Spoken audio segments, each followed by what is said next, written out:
नमस्कार दोस्तों, आईपीएल 2021 के सबसे ज़्यादा धमाकेदार मैच और जिस मैच का सबको बेसब्री से इंतज़ार था और जिस खिलाड़ी के परफॉर्मेंस की सबसे ज़्यादा लोग इंतज़ार कर रहे थे, उस मैच के हाइलाइट्स लेके हम लोग आपके सामने आ गए हैं। दोस्तों, मैच के हाइलाइट्स देखें उससे पहले मेरा आप लोगों से एक छोटा सा क्वेश्चन है कि क्या आपको लग रहा है कि इस साल ग्लेन मैक्सवेल ऑरेंज कैप अपने साथ लेके जाएंगे? क्या वो पूरे सीज़न ऐसा ही परफॉर्म करके दिखाएंगे? दोस्तों, कमेंट बॉक्स में जाइए और कमेंट बॉक्स में अपनी राय ज़रूर से रखिएगा और ये भी बताइएगा कि आरसीबी के इस साल का परफॉर्मेंस आप लोगों को कैसा लग रहा है। दोस्तों, मुझे तो पर्सनली काफ़ी ज़्यादा अच्छा लग रहा है कि विराट कोहली की टीम इतना ज़्यादा अच्छा परफॉर्म कर रही है बैटिंग में, और विराट कोहली की जो कैप्टेंसी है इस आईपीएल काफ़ी ज़्यादा निखर के सामने आई है, क्योंकि जो वर्ल्ड कप होने वाला है, वर्ल्ड कप से पहले विराट कोहली की इतनी शानदार कैप्टेंसी देख के हर इंडियन को उन पे गर्व और ज़्यादा होने लगा होगा। नहीं तो अधिकतर लोग तो यही डिमांड कर रहे थे कि वर्ल्ड कप में रोहित शर्मा को कप्तानी मिल जानी चाहिए, लेकिन विराट कोहली ने इसका करारा जवाब दे दिया है आईपीएल के सीज़न की शुरुआत में ही।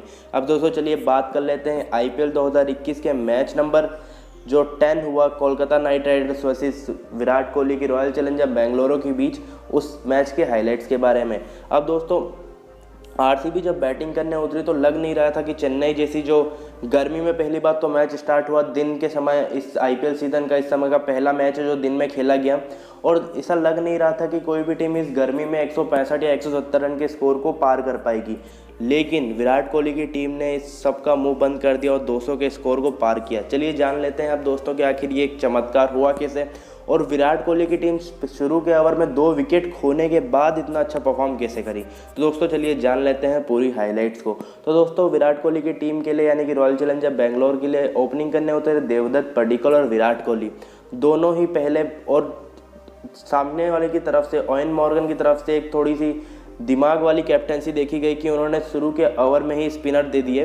पहला ओवर हरभजन सिंह ने डाला जो कि काफ़ी अच्छा ओवर था, विराट कोहली को थोड़ा ट्रबल भी हुआ, और दूसरा ओवर वरुण चक्रवर्ती ने किया। अब दोस्तों, वरुण चक्रवर्ती दूसरे ओवर में आए, विराट कोहली एक हिट करने के चक्कर में, एक चौका बटोरने के चक्कर में ऑफ साइड के ऊपर से शॉट मारने की कोशिश करी, लेकिन राहुल त्रिपाठी के शानदार कैच के कारण विराट कोहली को आउट होकर मैदान से जाना पड़ा। दोस्तों, ये विराट कोहली का जो विकेट है मैं वरुण चक्रवर्ती को नहीं, राहुल त्रिपाठी को देना चाहूँगा, क्योंकि बहुत ही ज़्यादा शानदार कैच किया इतनी भरी गर्मी और इतनी धूप में। अच्छी खासी उनको दौड़ लगानी पड़ी थी, उसके बाद डाइव मार के कैच किया जो कि इम्पॉसिबल कैच लग रहा था, और इस साल का आईपीएल का सबसे ज़्यादा वैल्यूएबल कैच तो मैं उसी कैच को मानता हूँ। अब दोस्तों, चलिए आगे बढ़ते हैं और हाईलाइट जानते हैं। तो दोस्तों, उसके बाद बैटिंग करने उतरे रजत पाटीदार, और उसी ओवर में वरुण चक्रवर्ती की आखिरी बॉल पे उन्होंने क्लीन बोल्ड कर दिया और लग रहा था कि वरुण चक्रवर्ती भयंकर फॉर्म में निकलेंगे। लेकिन उसके बाद हुआ ये कि ग्लेन मैक्सवेल, जो इस साल सबसे अच्छे फॉर्म में नज़र आ रहे हैं, वो बैटिंग करने उतरे और देवदत्त पडिक्कल के साथ संभल के उन्होंने बल्लेबाजी करना शुरू कर दी। लेकिन साथ ही साथ एक और चीज़ देखी गई कि ओवेन मॉर्गन ने वरुण चक्रवर्ती को दूसरा एंड से बॉलिंग पे से हटा ही दिया। उसके अलावा इतने अनऑर्थोडॉक्स डिसीजन लिए, क्योंकि हरभजन सिंह भी अच्छी बॉलिंग कर रहे थे, उन्हें भी हटाया, शकीब अल हसन को लाया, शकीब अल हसन पहली ओवर में मैक्सवेल से छक्का खा बैठे। उसके अलावा जब स्पिन बॉलर अच्छा कर रहे हैं, वरुण चक्रवर्ती अच्छा कर रहे हैं, तो पहला ओवर करने के बाद उनको हटा दिया गया, जिसके बाद पैट कमिंस वहां पे बॉलिंग करने आए और वो भी खासे महंगे साबित हुए। ग्लेन मैक्सवेल ने उनको भी नहीं छोड़ा, स्विच हिट पर उनको भी छक्का मार दिया। तो दोस्तों, जहां Kolkata night Riders royal challenger Bangalore पे हावी हो सकती थी जिस टाइम पे, क्योंकि शुरू में 2 विकेट जल्दी चले गए तो लग रहा था आरसीबी अब की बार बहुत कम स्कोर बनाएगी, लेकिन ओवेन मॉर्गन की मैं बोलूँगा कि खराब कैप्टेंसी डिसीजन के कारण, क्योंकि वरुण चक्रवर्ती को हटा दिया, हरभजन सिंह को हटा दिया जब आरसीबी पे उनको प्रेशर बनाना था, क्योंकि ग्लेन मैक्सवेल शुरू में स्पिनर को उतना अच्छा नहीं खेल पाते बिना सेट हुए। जब आरसीबी पे उनको प्रेशर बनाना चाहिए था तब उन्होंने प्रेशर रिलीज पूरी तरीके से करवा दिया, हर तरीके के बॉलर आजमाए उन्होंने, और इसके कारण आरसीबी पूरी तरीके से हावी हो गई। मैक्सवेल शुरू से ही आते से ही अब की बार थोड़े से आतिशी अंदाज में नजर आ रहे थे। उन्होंने स्विच हिट 3 बार मारे, जिसमें से 2 बार चौका मारा और 1 बार उन्होंने जोरदार छक्का मारा, और मैक्सवेल एक तरफ से लग रहे थे कि आज तो शतक बना के ही जाएंगे। तो मैक्सवेल और देवदत्त पडिक्कल के बीच 85 रन की साझेदारी हुई, जिसमें पूरा की पूरा योगदान मैक्सवेल का था, और देवदत्त पडिक्कल थोड़ा सा ट्रबल में नजर आ रहे थे क्योंकि वो उनका स्ट्राइक रेट काफ़ी ज़्यादा कम था। तो दोस्तों, उन्होंने 28 बॉल पर महज 25 रन बनाए, और फिर स्ट्राइक रेट को बढ़ाने के चक्कर में जब टीम को नीड थी, वो सही भी था कि उन्होंने छक्का मारने की कोशिश करी, लेकिन वो बाउंड्री लाइन पे कैच आउट हो गया प्रसिद्ध कृष्णा की बॉल पे, और कैच किया था फिर से राहुल त्रिपाठी ने। अब दोस्तों, आरसीबी के 3 विकेट जा चुके थे और बैटिंग करने उतरे। लोगों को ये दुख नहीं था कि आरसीबी का विकेट गिर रहा है, क्योंकि लोगों को इस बात की खुशी थी कि एबी डिविलियर्स बैटिंग करने आने वाले हैं। अब दोस्तों एबी डिविलियर्स जब बैटिंग करने आए तो सारी पब्लिक खड़े होके, पहले ही बहुत कम लोग हैं लेकिन फिर भी जितने लोग थे सब चेयर करने लगे। और एबी डिविलियर्स ने जो मैदान पे बैठे तो जो थोड़े से दर्शक हैं उनको, और जो टीवी पे देख रहे थे उनको पूरा एंटरटेनमेंट किया। दोस्तों हुआ ये कि ग्लेन मैक्सवेल एक तरफ से हिटिंग करना स्टार्ट हुआ और साथ ही साथ एबी डिविलियर्स भी उनका पूरा साथ दे रहे थे। अब एबी डिविलियर्स तब तक खामोशी से बल्लेबाजी कर रहे थे जब तक ग्लेन मैक्सवेल हार्ड हिटिंग कर रहे थे। जैसे ही एबी डिविलियर्स और मैक्सवेल के बीच पार्टनरशिप 50 रन पार हुई, उसके बाद दोनों छोरों से रन बनना स्टार्ट हो गए।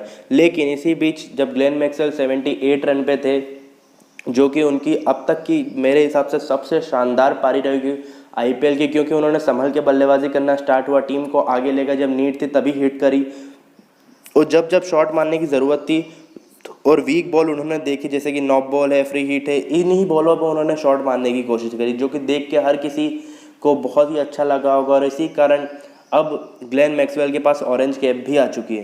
तो दोस्तों इस तरीके से ग्लेन मैक्सवेल की बल्लेबाजी थी। और उसी ओवर में फिर पैट कमिंस का ओवर था 17वां, जब टीम को नीड थी और रनों की, तो ग्लेन मैक्सवेल को सबसे पहले उन्होंने एक बाउंसर मारी जिस पर मैक्सवेल शॉट नहीं खेल पाए, और ओवर के आखिरी बॉल एक और बाउंसर आई। मुझे पर्सनली लगा कि ये सेकंड बाउंस होनी चाहिए, लेकिन एम्पायर और थर्ड एम्पायर ने उसे सेकंड बाउंस नहीं दिया और ग्लेन मैक्सवेल को उस बॉल पे आउट होकर डगआउट में जाना पड़ा। लेकिन तब तक ग्लेन मैक्सवेल अपने हिस्से का काम तो कर ही चुके थे, अब बाकी रिस्पॉन्सिबिलिटी थी एबी डिविलियर्स की। और दोस्तों साथ ही साथ विराट कोहली ने एक और ब्रेव डिसीजन लिया कि उन्होंने शादाब खान की जगह उतार दिया बैटिंग करने जेमिसन को, जिन्होंने भी काफ़ी ज़्यादा शानदार बल्लेबाजी करी।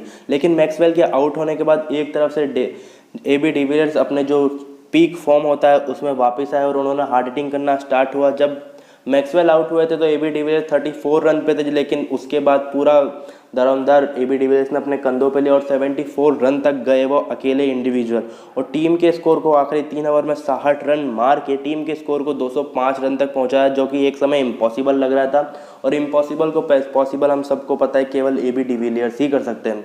तो एबी डिविलियर्स और ग्लेन मैक्सवेल की शानदार पारी और जेमिसन की 2-3 हार्ड हिटिंग के कारण आरसीबी शुरू में 2 विकेट खोने के बावजूद इतना अच्छा परफॉर्म किया कि 205 रन तक पहुंच गए।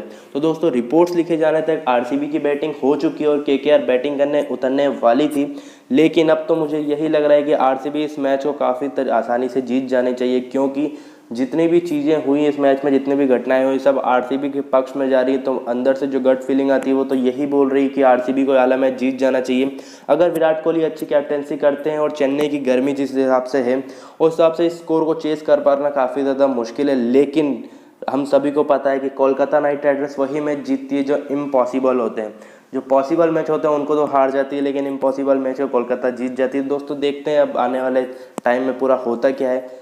जब तक के लिए वीडियो अच्छा लगा तो वीडियो को एक लाइक कर देना। मिलते हैं अगले वीडियो में, जब तक के लिए बाय बाय, स्टे ट्यून्ड।